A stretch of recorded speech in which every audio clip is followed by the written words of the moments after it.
I ran just under a half marathon in Japan, all because I went to an open mic.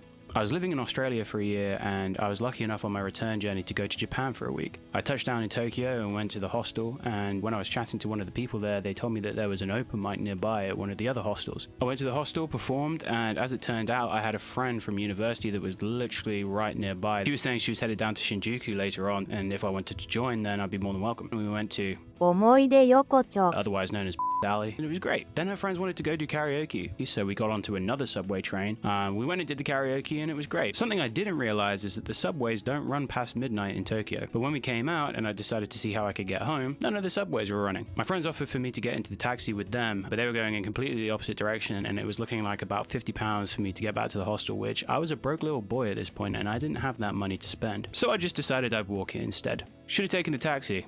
It turns out that it was about 18 kilometers to get back to my hostel. So I ran, and it was pretty nice actually. I was about halfway through the run when the first incident occurred though. A disgruntled looking man stepped out of the park in a ripped up suit with coming out of his mouth. Part of me wanted to help the guy, but at the same time I don't speak Japanese, and that was some type looking that I didn't want to get involved in, so I dipped. Incident number 2. I was about 15 minutes out from the hostel when my phone died. I was in the middle of Tokyo with no idea where I was, no idea where to go, and no phone. Luckily, Japan has 7-Elevens. I was able to communicate with this elderly man behind the register to please put my phone on charge, and he was kind enough to put it on charge for 20 minutes whilst I bought a couple of snacks and chilled out. I made it back to the hostel in time for me to catch my Shinkansen to Kyoto the very next day. If you guys want to hear more stories like that, let me know. I've got a few of them under my belt. Otherwise, follow, subscribe. It's free, and I'll see you guys in the next one. But that's how